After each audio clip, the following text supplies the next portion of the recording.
بسم اللہ الرحمن الرحیم۔ السلام علیکم ورحمۃ اللہ وبرکاتہ۔ امید ہے آپ تمام لوگ صحت اور ایمان کی بہترین حالتوں میں ہوں گے انشاءاللہ عز و جل۔ اللہ سبحانہ و تعالیٰ آپ کی جانب آنے والے ہر شر کو خیر میں بدل دے، آمین ثم آمین۔ آج ہم جس موضوع پہ بات کرنے لگے ہیں وہ انتہائی اہم موضوع ہے، اور اس سے غفلت جو ہے انسان کو نہیں برتنی چاہیے۔ آج کا موضوع ہے کہ گھروں میں برکت پیدا کرنے والے اسباب کیا ہیں۔ اگر ہم اس موضوع کو سمجھ لیں تو انشاءاللہ ہمارے گھروں میں اللہ سبحانہ و تعالیٰ کی فضل و کرم سے اللہ کی رحمت اور برکتیں نازل ہوں گی، اور آپس کی ناچاکیاں انشاءاللہ دور ہوں گی، اور محبت رشتوں میں انشاءاللہ ضرور پروان چڑھے گی۔ سب سے پہلے ہم کچھ پوائنٹس پہ بات کریں گے کہ کون سے ایسے پوائنٹس ہیں جن کو اگر ہم مد نظر رکھیں اور اپنی زندگیوں میں شامل کریں تو ہمارے گھروں میں برکت پیدا ہو سکتی ہے۔ تو سب سے پہلے ہم بات کریں گے کچھ پوائنٹس پہ، جیسے پاکیزہ گفتگو۔ یہ ایک اہم امپورٹنٹ پوائنٹ ہے کہ اگر کسی گھر میں برکت ڈالنے والے اسباب میں سے اہم ہم کہیں اہم پوائنٹ ہے تو وہ یہی ہے کہ سب گھر والوں کا آپس میں پاکیزہ گفتگو اور مثبت پازیٹیو ورڈنگ کا تبادلہ ہو، اور اخلاقی اور نفسیاتی تعاون کرنا آپس میں۔ اس کو میں سمجھاؤں گی آسان الفاظوں میں کہ دیکھیں، جو ہمارے درمیان ہمارے رشتوں کی خرابی کا سبب بنتی ہے وہ ہماری زبان بنتی ہے۔ اگر ہم اپنی زبان کو مثبت استعمال کریں، ٹھیک ہے،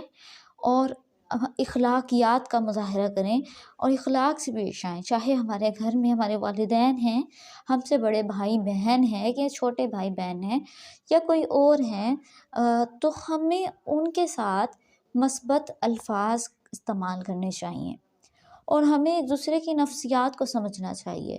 فار ایگزامپل، اگر کوئی ایک پرسن گھر کا فیملی ممبر ہے اور وہ ڈسٹرب ہے یا کسی چیز سے پریشان ہے، تو ہمیں اس کیفیت کو سمجھ کے انڈرسٹینڈ کرنا ہے اور اسے اس چیز سے نکالنے کی کوشش کرنی ہے۔ سب ٹائم کوئی انسان ڈسٹرب ہوتا ہے کسی وجہ سے،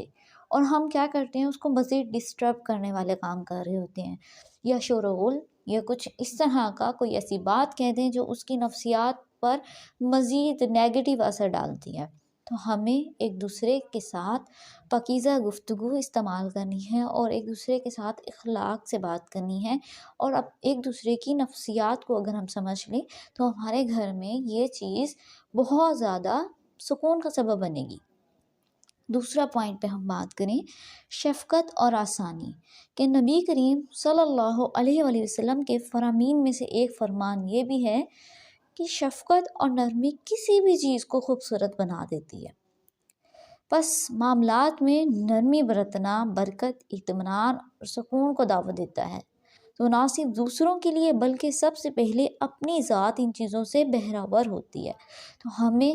اپنے سے جڑے لوگوں کے ساتھ شفقت والا معاملہ اختیار کرنا ہے، ان کے لیے آسانیاں پیدا کرنے والا انسان بننا ہے، نہ کہ ان کی زندگی کو مشکلات سے بھرنا اور بے سکونی سے بھر دینے والا انسان بننا ہے۔ تو ہمیں ایک دوسرے کے لیے اطمینان اور سکون کا سبب بننا ہے اور شفقت اور رحم دلی سے پیش آنا ہے۔ تیسرا کہ خواتین کے ساتھ نرمی سے پیش آنا چاہیے۔ جو گھر کی خواتین کے ساتھ نرمی سے پیش آنا بھی رزق، برکت اور زندگی کے نیک کاموں کی توفیق ملنے والے اسباب میں سے ہے۔ ایک اہم سبب ہے، اس لیے کہ عورت ہر گھر کے نظام کو چلانے کا ایک بنیادی ستون ہے۔ ستون کہتے ہیں ایک پلر کو، جیسے ایک دیوار کو۔ اگر ایک کمرہ آپ نے کبھی دیکھا ہے کہ دو دیواروں پہ کھڑا ہو؟ کبھی بھی نہیں، اس کی چار دیواری ہوتی ہیں، اور ان میں سے ایک بھی چیز ہٹ جائے تو کمرے کی چھت نہیں کھڑی رہ سکتی۔ اسی طرح عورت کو ایک ستون قرار دیا گیا ہے کہ عورت گھر کے نظام کو چلانے کے لیے ایک ستون کی مانند ہے، اس سے احتراماً پیش آیا جائے، نرم گفتگو شائستہ لہجے کے ساتھ اس کے ساتھ ہم کلام ہوا جائے۔ جس پر اس گھر کا نظام کھڑا ہے، سو لہٰذا اس کے ساتھ نرم رویہ اور اس کے جذبات کو رعایت رکھنا سعادت اور جملہ خیر حاصل کرنے کا ذریعہ ہے۔ تو اللہ تعالیٰ نے حکم فرمایا ہے قرآن پاک میں کہ عورت کے ساتھ نرمی سے پیش آؤ، حسن سلوک کی تلقین کی ہے، تو لہٰذا خواتین کے ساتھ گھروں میں بہت نرمی اور شائستہ گفتگو استعمال کریں، اور خواتین اپنی اولادوں کو دوسروں کے بیٹیوں کی عزت کرنا سکھائیں۔ اگر آپ کے گھر میں چھوٹے بچے ہیں تو ان کی تربیت کریں، ان کو سکھائیں کہ عورت سے بات کیسے کرنی ہے، تاکہ وہ کل کو جب بڑے ہو جائیں تو وہ ہمیشہ ہر عورت کو عزت کے ساتھ بات کرنا ان کو پہلے سے آتا ہو۔ انشاءاللہ جب آپ یہ چیز اپنے گھروں میں پروان چڑھائیں گی تو آپ کو بھی عزت ملے گی، اور باہر کے لوگوں کو جب آپ کے بچے عزت دیں گے تو اس سے بھی آپ کی عزت ملے گی، اور اللہ تعالیٰ بھی خوش ہوں گے، اور آپ کا گھر کا سکون بھی بحال رہے گا۔ 4 پوائنٹ کیا ہے کہ باہمی احترام، گھر والوں کا ایک دوسرے سے احترام سے پیش آنا گھر کی فضا کو خوشگوار بناتا ہے، جبکہ گالم گلوچ اور برے الفاظ باہمی الفت و محبت کو تباہ کر دیتے ہیں۔ اس طرح کی گفتگو دلوں میں محبت کو بالکل ختم کر دیتی ہے، اور نفرتیں اور بغض اور کینہ ایک دوسرے کے لیے پیدا ہو جاتا ہے۔ سگے بہن بھائی ایک دوسرے کے دشمن بن جاتے ہیں صرف اس زبان کی وجہ سے، یہ بغض اور کینہ کی وجہ سے۔ تو اپنے گھروں میں احترام کی فضا کو خوشگوار کریں، احترام دیں، چاہے وہ آپ کا بچہ ہے، چاہے وہ آپ کا شوہر ہے، چاہے آپ کی ساس ہے، سسر ہے، ماں ہے، باپ ہے، ہر رشتے کو احتراماً لیں، ان کو احترام دیں گے کل کو آپ کو احترام ملے گا، اور آپ کے بچے آپ کو فالو کر رہے ہوتے ہیں، آپ جیسے آگے پریزنٹ کر رہے ہیں ان کو دکھا رہے ہیں، وہ کل کو وہ سیکھ کے آپ کے ساتھ سلوک کرنا استوار کرتے ہیں۔ اگر آج آپ ان سے احترام سے بات کر رہے ہیں تو انشاءاللہ وہ کل کو آپ کا احترام کریں گے۔ 5واں جو ہے پوائنٹ کہ اللہ کا ذکر اور نماز گھر کو اور گھر میں رہنے والوں کو ببرکت بنا دینے والی چیز ہے۔